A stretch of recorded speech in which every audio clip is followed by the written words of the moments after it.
get to subscribe.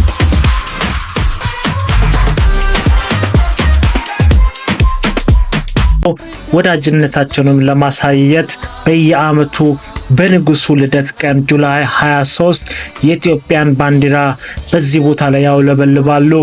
ኃይለ ሥላሴ በወቅቱ በ1938 በቴንዝ ኤርል ኦፍ ስታንፎርድ ተጋብዘው ወደ ደናመሴ በመጡ ጊዜ ያረፉበት ክፍል ውስጥ ነው ያለነው። It's got over 3,000 books in it as well. It's also got some scientific ፕላኔት ይወክላሉ ማለት ነው። እያንዳንዱ ሙሉ ፕላኔቶችን እንዴት እንደሚሄዱ ነው የሚያሳየው። Made from one piece of wood, one solid piece of wood, lime wood, quite soft wood, and it's a picture of the crucifixion, so it's a death of Christ, based on a picture on an artwork from Italy, and you can see how it's got the 3D effect of the horses. Sure.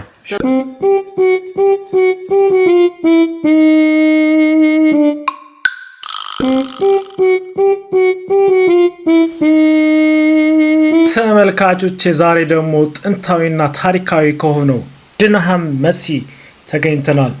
ድንሃም መሲ በማንቸስተር ውስጥ በትራፎርድ ዲስትሪክት ካልትሪሃም በደቡብ ምዕራብ በኩል በግምት 3 ማይል ርቀት ላይ የሚገኝ አስደናቂ የብሔራዊ ቅርስ ወይም ናሽናል ትረስት ዕቃዎች የሚገኙበት ቦታ ነው።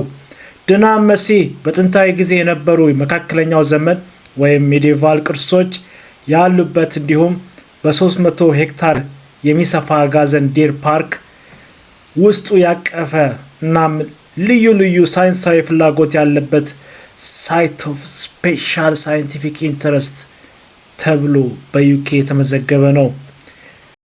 ይህ ቦታ በ10ኛው ካውንት ኦፍ ስታንፎርድ ቴንዝ ኤርል ኦፍ ስታንፎርድ ካረፈ በኋላ በ1976 ለብሪታንያ ብሔራዊ ቅርስ ወይም ናሽናል ትረስት ተላልፎ የተሰጠና ከዛን ጊዜም ጀምሮ እየተዳደረ የሚገኝ ሲሆን ከ1959 ጀምሮ ደግሞ የመጀመሪያ ደረጃ ወይም ግሬድ 1 ተብሎ በናሽናል ትረስት ፈንድ የተሰጠው ቦታ ነው።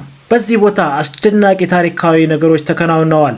በመጀመሪያው የዓለም ጦርነት ወቅት እንደ ስታንፎርድ ወታደራዊ ሆስፒታል ያገለገለ ሲሆን ይህ ቦታ በሁለተኛው ዓለም ጦርነት ደግሞ በወራሪ የነበሩት የጀርመን ወታደሮች እስከ 6000 ጀርመን ወታደሮች ተይዘው የታሰሩበት ካምፕ ሆኖ አገልግሏል።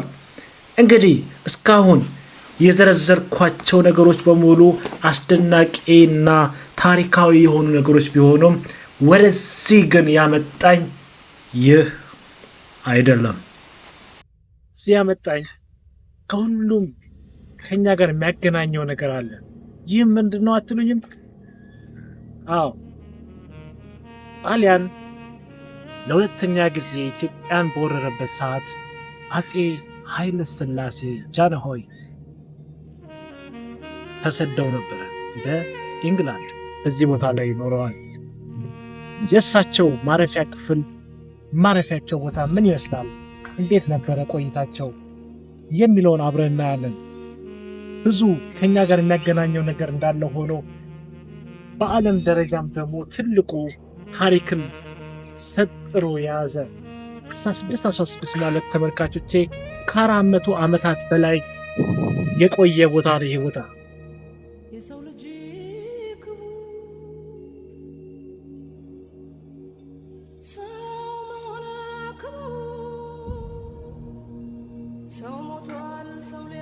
የጣሊያን ጦር ለሁለተኛ ጊዜ ኢትዮጵያንን ለመውረር በመጣ ጊዜ ወራሪውን ጦር ለመመከት የአባቶቻችንን ምድር አናስደፍርም ብለው የኢትዮጵያ ጦር በቀዳማዊ ንጉሠ ነገሥት ኃይለ ሥላሴ አዝማችነት በአውሮፓውያኑ አቆጣጠር ማርች 31 1936 ማይጨው ተብላ ከምትጠራው ሰሜናዊ ትግራይ ክፍል ሀገር ትንሽ ወጣ ብሎ የሙሶሎኒን ጦር ገጠመ። ንጉሱ በብዙዎች ግርምትን የፈጠረው በዚህ ድፍረት የተሞላበት ውሳኔያቸው ከ30,000 እስከ 40,000 ጦር መርተው የጠላትን ጦር መቅጠማቸው በአንዳንዶች ቢደነቅም የሚቃወሙም አልጠፉም ነበረ። ምክንያቱም በዚህ ጦርነት ንጉሱ ቢገደሉ ወይም ቢያዙ ሙሉ ለሙሉ ጦሩ እጁን ለጠላት መስጠቱ አይቀርም ነበርና ነው። ሆኖም ይህ አልበገራቸው ንጉሡ ጦራቸውን ሸክፈው የጠላትን ጦር ገጥመዋል።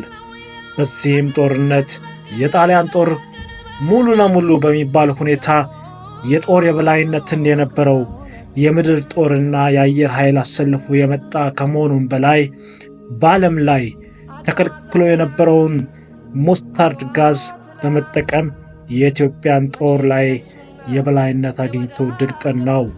በዚህም የኢትዮጵያ ጦር ወደ ኋላ ለማሸግሸግ ተገደደ። ይህንንም ተከትሎ ንጉሡ ከመላ ቤተሰቦቻቸው ጋር ለስደት ወደ ታላቋ ብሪታንያ አቀኑ። በሰዓቱ የስዊዘርላንድ መንግሥትን ለጥገኝነት ጠይቀው የነበረ ቢሆንም ምንም አይነት ፖለቲካዊ እንቅስቃሴ የማያደርጉ ከሆኑ ብቻ ነው ምፈቅደው የሚል ቅድመ ሁኔታ በማስቀመጣቸው ወደዚህ ለማምራት ተገደዱ። በዚህም መሠረት ከአውሮፓውያኑ አቆጣጠር 1936 እስከ 1941 በታላቋ ብሪታንያ ጥገኝነትን በማግኘት ለስደት በቁ። ይህንንም ተከትሎ በባዝ በሚገኘው መኖሪያ ቤታቸው ለ5 ዓመታት መኖር ችለዋል። ከዚህም ጊዜ በኋላ ከ5 ዓመታት በኋላ የዓለም ጦር አሰላለፍ በመቀየሩ የእንግሊዝ ጦር የኢትዮጵያን ጦር በመርዳት የጣሊያን ጦር ከኢትዮጵያ ለቆ ከወጣ በኋላ ማለትም በ1941 ቀዳማዊ ኃይለ ሥላሴ ወደ አገራቸው ሊመለሱ በቅተዋል። ወደ አገራቸውን በተመለሱበት ወቅት ይህንን በባዝ የሚገኘው መኖሪያ ቤታቸውን ለከተማ አስተዳደሩ በስጦታ መልኩ ለነበራቸው ጊዜ እንደ ምስጋና በስጦታ መልኩ አቅርበውታል።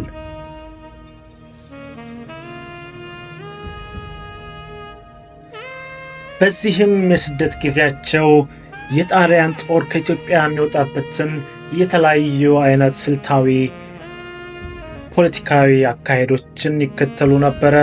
በዚህም ወቅት በደህና ጊዜ የተቀላቀልኩት ሊግ ኦፍ ኔሽን የአሁኑ ዩኤን ይህንን ኢሞራላዊ ድርጊት ይከላከልልኛል ብለው ቃላት ሰድረው በብርታት አቤቱታ ቢያስገቡም ምንም አይነት መልስ ግን ሊያገኙ አልቻሉም። በዚህ ወቅት ያደረጉት ንግግርን ለማስተጓጎል የጣሊያን ጋዜጠኞች በማጨብጨብ መብራት በማጥፋት ሊያስተጓጉሉ ሞራላቸውንም ለመንካት ቢሞክሩም ወትሮውንም ተዘጋጅተውበት የመጡት ንጉሡ ያለምንም መረበሽ ንግግራቸውን አቀረቡ።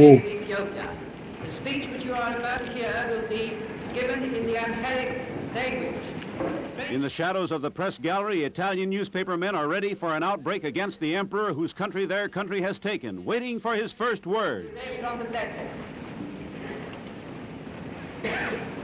Monsieur le Président, Monsieur le...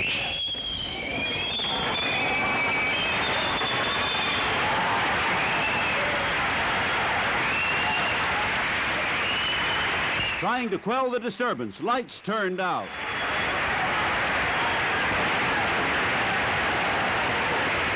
Again, lights out. The disturbers ejected, arrested, and he is able to make his appeal.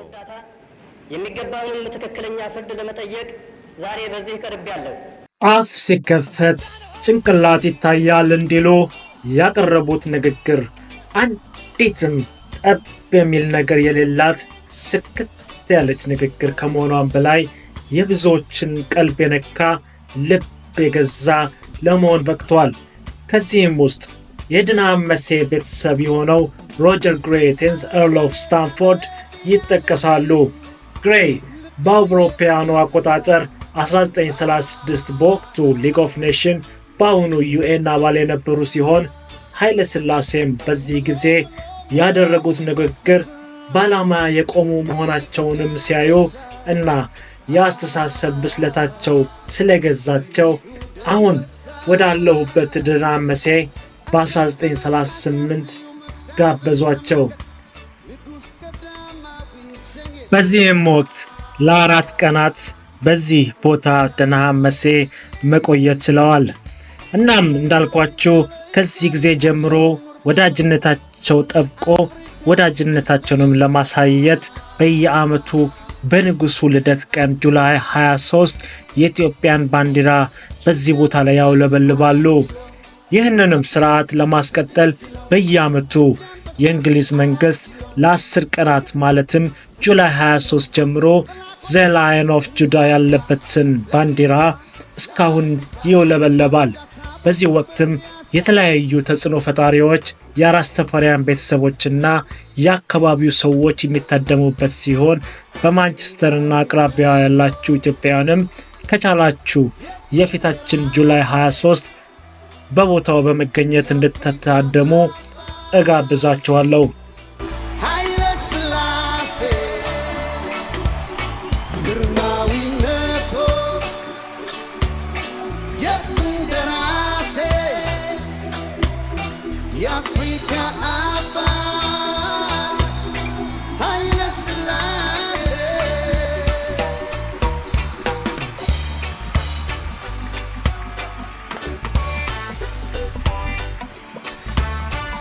አሁን እንግዲህ ወደ ኃይለ ሥላሴ ማረፊያ ክፍል እየገባን ነው። ይህ እንግዲህ የምታዩት የመግቢያው ኮሪደር ነው። የኃይለ ሥላሴ ደግሞ እዚህ ጋ ይገኛል።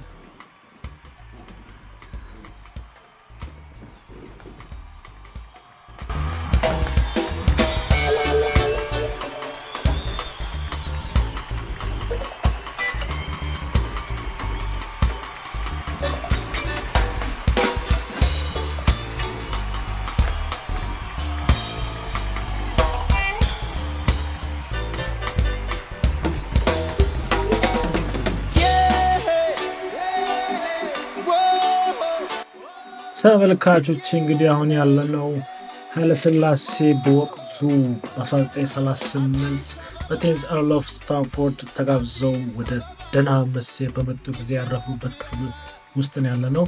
በዚህ ክፍል ውስጥ የተለያዩ ስጦታዎች በኃይለ ሥላሴም እንዲሁም በልጆቻቸው የተሰጡ ስጦታዎች ተቀምጠው ለእይታ ቀርበዋል።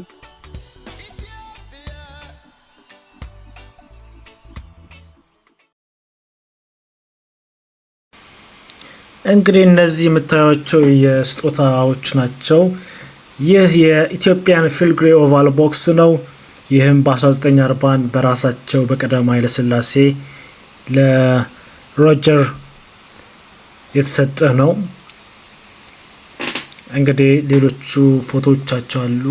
ሳንቲም አለ። የሚኒሊክ ምስል ላይ ያለበት ሳንቲም አለ። ሌሎቹ ምንነታቸውን አላወኩኝም።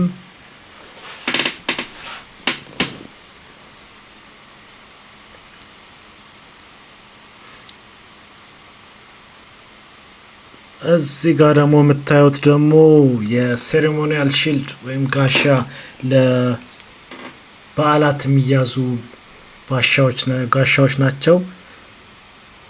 ይህ ጋሻ በወርቅ የተለበጠ ሲሆን የተሰጠውን በልዑል አስፋ ወሰን በ1916 በአውሮፓዎቹ አቆጣጠር ነው።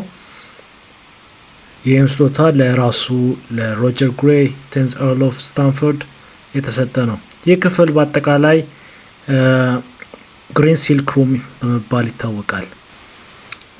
እንግዲህ ተመልካቾቼ ከኃይለ ሥላሴ ጋር በተያያዘ እስካሁን ያሉትን ይመስላል። እስቲ ደግሞ ዋና ዋና የሚባሉትን ቅርሶች በዚህ ቤት ውስጥ ያሉትን ዋና ዋናዎቹን ብቻ ዞር ዞር ብለን እኔ ተመልካቾች እንግዲህ አሁን ደግሞ እየገባን ያለው ወደ ላይብረሪ እና የተለያዩ አይነት ኢንስትሩመንቶች ሳይንቲፊክ ፋይንዲንጎች የሚገኙበት ክፍል ውስጥ ነው። እንግዲህ በዚህ ክፍል ውስጥ በጣም ብዙ እድሜ ጠገብ የሆኑ መጽሐፍቶች ይገኛሉ። እንዲሁም በሰዓቱ የነበሩ የተለያዩ አይነት ሳይንቲፊካሊ አይደንቲፋይድ የሆኑ ኢንስትሩመንቶች ይገኛሉ። This library would have been put together obviously over many years. When the books come in, they would have come in like this because books were really, really expensive to buy. and then they would have been bound. So somebody called a bookbinder, somebody would put a leather outside on the book, and then you'd put your own crest on there. You'd put your own coat of arms to show it was your book because they were so expensive to purchase. So you wanted to display them and look after them basically, and we're very lucky to have such a complete library of books at such a vintage as well, really such that. It's got over 3,000 books in it as well. It's also got some scientific. ተመልካቾች እንግዲህ ይህ ከፊት የምታዩት የዓለምን ሶላር ሲስተም የሚያሳይ በ1720 ላይ የተመረተ የሳይንቲፊክ ፋይንዲንግ ነው።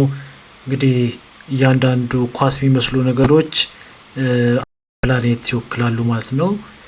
እያንዳንዱ ሙሉ ፕላኔቶችን እንዴት እንደሚሄዱ ነው የሚያሳየው። Did you say 1720 the orrery and the mirror sphere? So that's pretty 300 years old is pretty good, isn't it, really, for a piece of equipment that's and it's beautifully made as well. Got a beautiful wood cabinet there as well, really. So it's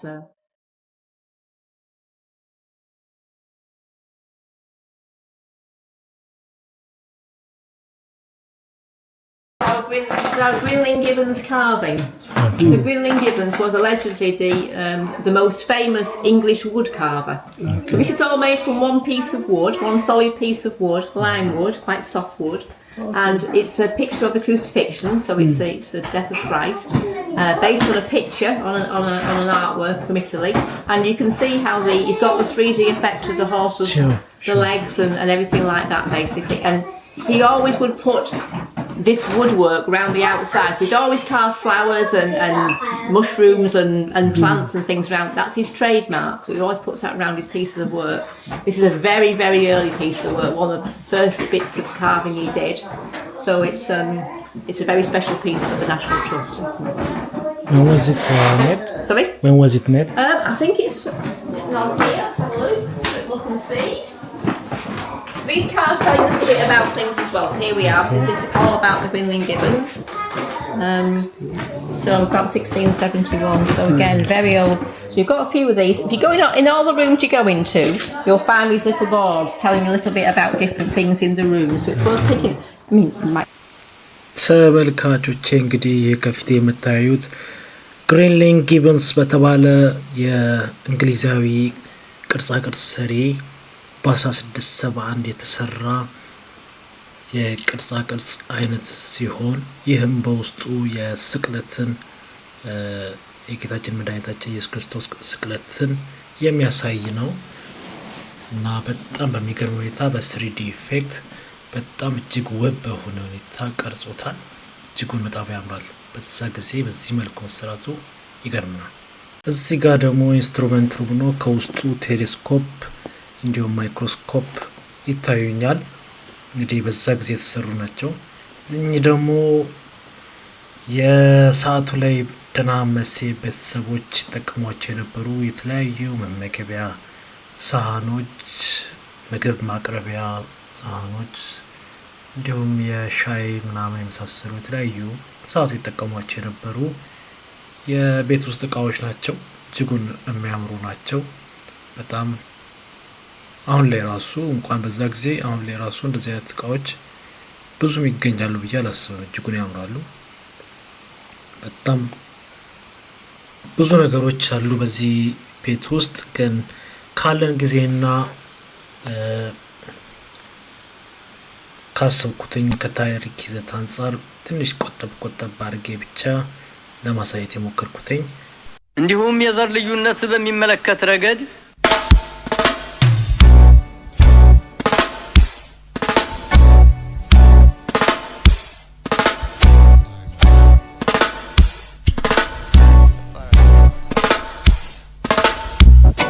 አንዱ ዘር ከሌላው ዘር ይበልጣል ይሻላል የሚባለው እምነት ዋጋ እንዲያጣ ሆኖ ካልተወገደ በአንድ ሀገር ውስጥ አንደኛና ሁለተኛ ደረጃ ዜግነት ካልተሰረዘ አንድ ሰው በቆዳው ቀለም ብቻ የመብቱ መጓደል ካልቀረ ለሁሉም ሰው የዘር ልዩነት ሳይታሰብ የኢኮኖሚክና ተመሳሳይ ሰብአዊ መብት ካልተሰጠው እነዚህ ከዚህ በላይ የተዘረዘሩት ሁሉ እስከተፈጸመበት ቀን ድረስ ሁላችንም የምንደክምለትና የምንመኘው የዓለም